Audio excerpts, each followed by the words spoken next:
Eh, yo nací en Caracas, en la parroquia de La Pastora.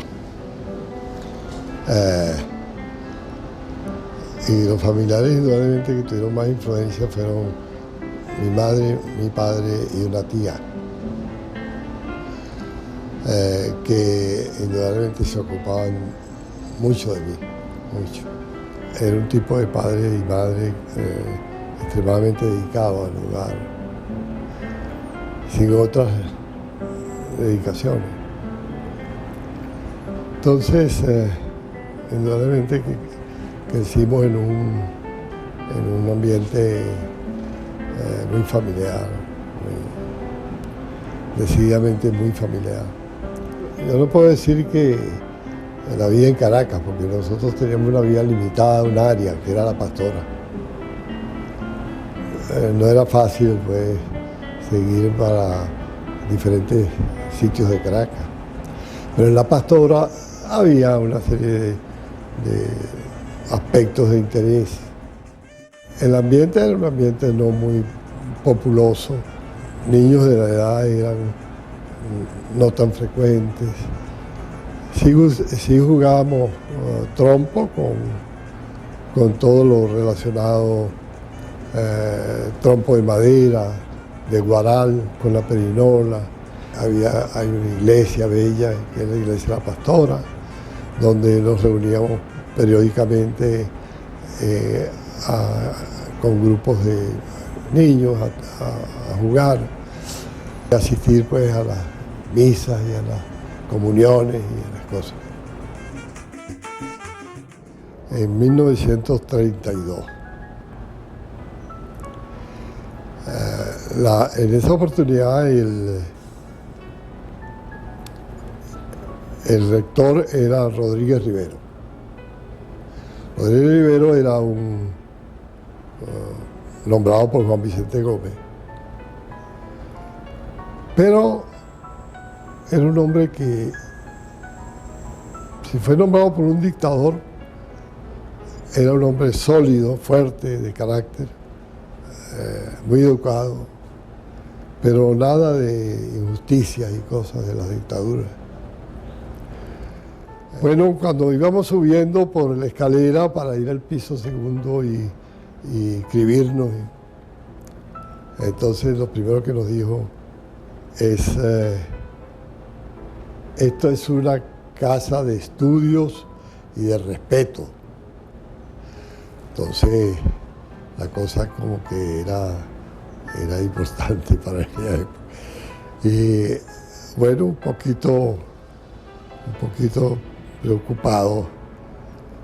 No sabíamos que él era el rector, pero estaba parado al final de la escalera. Bueno, los estudios se desarrollaron una parte en ese edificio de la antigua universidad. El profesor universitario Pepe Izquierdo era indudablemente. Rías Morales, que enseñaba anatomía topográfica, existía ahí muy importante. Y tenía Rojas Contreras, que enseñaba bioquímica.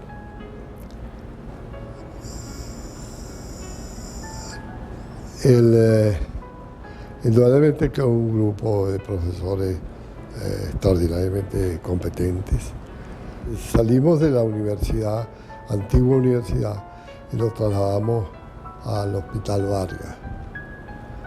Eso era después de haber pasado el segundo o tercer año al Hospital Vargas, donde hicimos los estudios clínicos aquí y en la Escuela Vargas, que era no era eso que actualmente, que es muy grande, pero era lo que está actualmente en la placita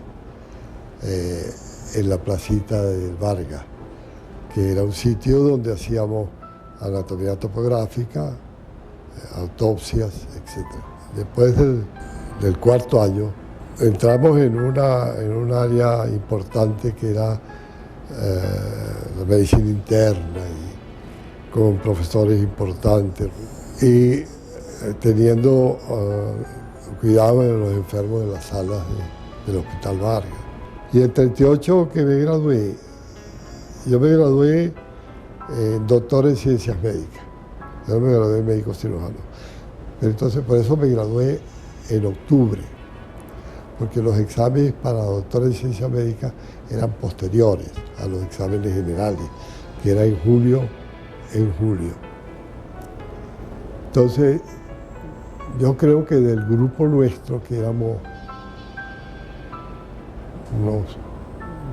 habíamos quedado como unos 36, yo solamente me gradué de doctor en ciencias médicas a finales de octubre. Cuando salí graduado de la Universidad Central, fui nombrado médico residente de la antigua leprosería de Cabo Blanco. La antigua leprosería de Cabo Blanco era un hospital grande, cercano a la población de Maiquetía, y actualmente ocupa una parte el aeropuerto internacional Simón Bolívar. Esa estadía en Cabo Blanco fue larga, muy larga. Tuve 15 años allí, trabajando en la leprosería. Porque me dediqué pues a estudiar todos los aspectos relacionados con la lucha antileprosa. Y por eso le hablé de un viaje a Brasil, donde quería comparar lo que ellos hacían con lo que nosotros hacíamos. Y llegué a la conclusión de que era necesario cerrar las leproserías. Los enfermos eran aislados a la fuerza, legalmente, pero a la fuerza. Era lo que se llamaba aislamiento compulsorio, donde el enfermo, inclusive los familiares, sufrían la presión de las autoridades sanitarias, etc. Y esto ocasionaba pues una situación lamentable. Estudiando esa situación dentro de la leprosería de Cabo Blanco, donde habían cerca de 1.200 enfermos, llegamos a la conclusión de que era necesario eliminar las leproserías como procedimiento de lucha contra la enfermedad. Y entonces, ¿qué hicimos? Me acerqué a la Universidad Central y hablé con un grupo de estudiantes, jóvenes que estaban cursando cuarto año de medicina, quinto año, y vamos a llamarlos los engatusé, pues. Les dije que juntos podíamos hacer un trabajo muy importante, como era acabar con la hospitalización compulsoria. Y catequicé 8 estudiantes que trabajaron conmigo en la leprosería de Cabo Blanco durante largo tiempo. Y esos 8 estudiantes nos ayudaron en conjunto para organizar la forma como debíamos transformar a Cabo Blanco, primero en un centro de tratamiento del enfermo de lepra, no en un centro de esos de discusión si debían casarse o no casarse, nada de eso. Lo que debemos hacer era organizar a Cabo Blanco como un centro de tratamiento y curación de la enfermedad. Entonces ahí trabajamos durante largos años, por lo menos 4, 5, 6 años, buscando un tratamiento adecuado Y en esto hicimos contactos con otros países, entre los cuales estaba Brasil, Filipinas, y Inglaterra, donde que tenía muchas colonias, donde habían leproserías. Y nosotros seleccionamos un medicamento que nos resultó ser sumamente activo. Entonces, el conjunto de personas que estábamos trabajando en esa área de tratamiento, nos pusimos pues a colaborar conjuntamente unos con otros. Y se determinó que un medicamento, la diaminodifenilsulfona, era un medicamento básico importante para la curación del enfermo. Posteriormente agregamos otra droga, otro medicamento, que era la clofazimina. Y entonces con dos medicamentos tratamos y curamos una serie de personas, habiéndole demostrado al Ministerio de Sanidad que la lepra era curable. Los enfermos se curaron y entonces le presentamos un nuevo plan de cómo debía realizarse el control de la enfermedad. Y ese nuevo plan era principalmente tratar a los enfermos en las áreas donde vivían, para no separarlos de la familia, especialmente evitando esa tragedia que era trasladar a una persona a la fuerza a un hospital abandonando a la familia. Y eso, hago énfasis en eso porque eso indudablemente era uno de las principales causas de que existía un prejuicio tremendo contra la enfermedad en la sociedad misma. Se presentó, para llegar a esa conclusión y desarrollar un sistema de tratamiento de la leprosería, se estableció un laboratorio de exámenes médicos a fin de que nosotros siguiéramos a los pacientes de acuerdo a la evolución de los casos con los exámenes periódicos regulares. Y también organizamos un laboratorio de producción de medicamentos, porque no lo podíamos adquirir, porque no estaba en la farmacia. Y lo que hicimos fue importar de Suiza una cantidad del medicamento que costó baratísimo. Y con el doctor Wasikowski y la doctora Blumenfeld organizamos ese sistema de producción de medicamentos, en el sentido de que se producían los comprimidos que tenían 100 miligramos, 50 miligramos o 25 miligramos.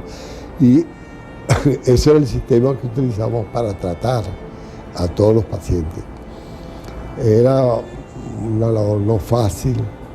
Afortunadamente esta gente que le hablé eran grandes colaboradores, pues, y los estudiantes establecían pues en la leprosería un ambiente como de esperanza y de lucha y de bueno, como de estímulo para el paciente mismo, porque le advierto que los pacientes eran las únicas personas que teníamos que ayudaban en la leprosería, es decir, ellos ayudaban. Tenía un secretario que era un paciente, donde hacíamos las historias clínicas, un secretario donde se organizó el aspecto del tratamiento. Bueno, todo se hizo a base de los pacientes mismos. Llegó pues esa etapa, es como dice, un nuevo aspecto del cambio de la hospitalización compulsoria por el tratamiento ambulatorio y control familiar, educación de las poblaciones para evitar la transmisión, es decir, una serie de medidas que han ido estableciéndose por intermedio de la Organización Mundial de la Salud en todo el mundo. La leprosería en Cabo Blanco fue mi segunda universidad. Yo había salido de la Universidad Central y pasé directamente a Cabo Blanco, donde aprendí cómo sufre el ser humano por estar enfermo. ¿Qué representa para una persona que en un momento dado pueda estar enfermo? Y salí convencido que es una de las cosas más importantes para un ser humano, sentirse sano o luchar por estar sano. Y entonces, como actitud ante el paciente, surge la necesidad, surge la importancia que tendría precisamente tratarlo en una forma familiar, con el respeto mutuo que merecen los seres humanos unos con otros, pero el tratamiento de tipo familiar, para que él se dé cuenta que tiene un amigo en el médico, que tiene un amigo que va a luchar porque él mejore. Y entonces eso indudablemente es importante y eso lo trae lo que podríamos llamar o la formación humanística del médico, que es necesario reforzar intensamente. Por ejemplo, el servicio que puede prestar el estudiante, por ejemplo, a las comunidades que tienen problemas de salud, es muy importante. Muy importante porque allí él va a hacer una labor útil, número uno. Él va a comprender qué es la profesión médica.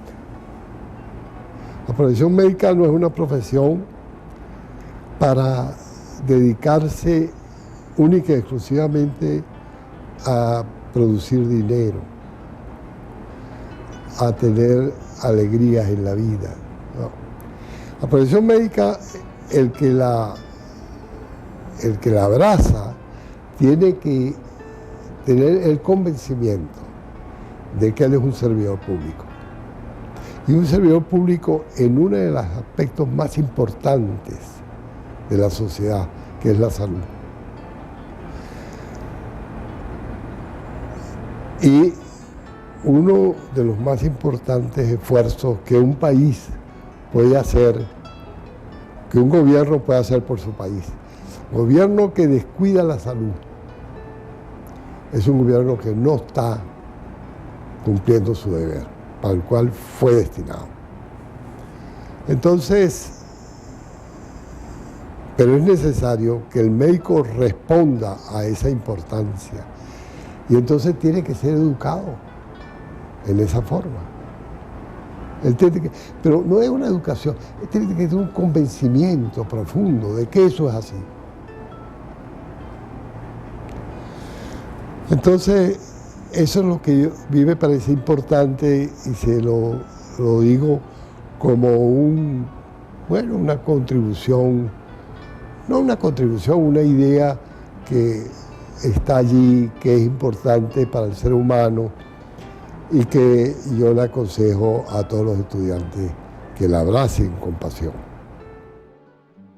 Siempre he creído que la medicina es una profesión adaptada a la estructura de la mujer, a su estructura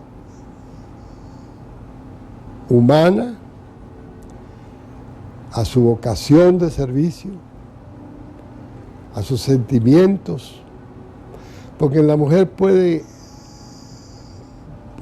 desarrollarse más que en el hombre todas esas cualidades de compenetración con el que sufre.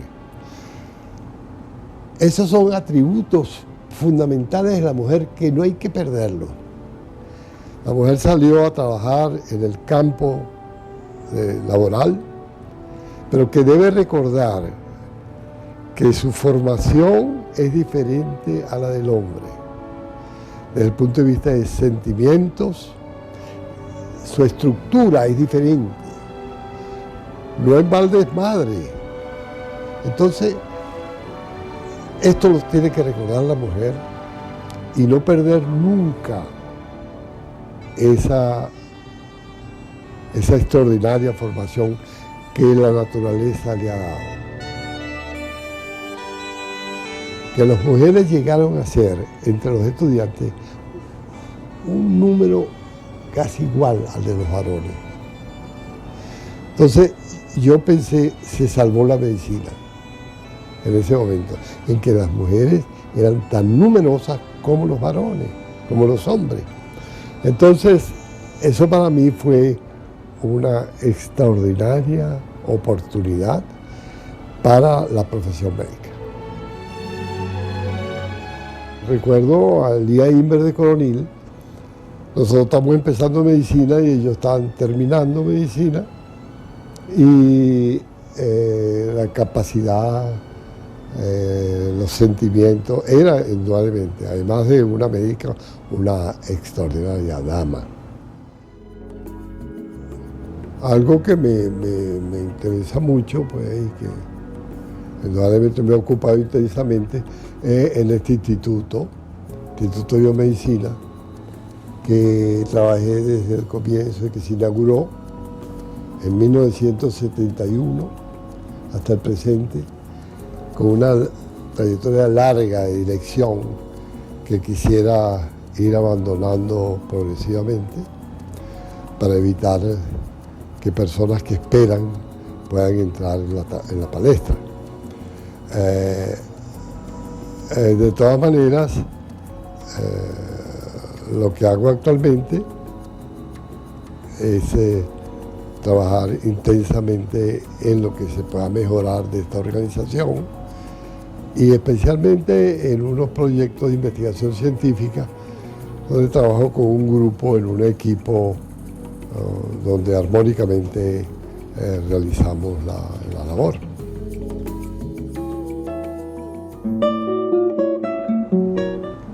Que no vinimos a este mundo para dedicarnos al goce y a la diversión. No, esa no es. Nuestra misión en este mundo es para hacer un esfuerzo por los otros seres que necesitan ese esfuerzo. Y la profesión médica es la profesión que le da la mayor oportunidad al ser humano de expresarse, de que pueda expresar su amor por la gente. Y eso, por eso es que creo que la profesión médica es la más grande de las profesiones, la extraordinaria profesión. Sí se cumple su cometido, que recuerden que tenemos un juramento y que ese juramento no puede olvidarse. Tenemos que actuar conforme a los principios que nos hemos comprometido a realizar. Entonces, eso no quiere decir solamente, esto quiere decir que tenemos que hacer un esfuerzo para ser los mejores médicos del mundo. Pero esos mejores médicos del mundo no es solamente del conocimiento, sino que tengan sentimiento suficiente para que comprendan su misión.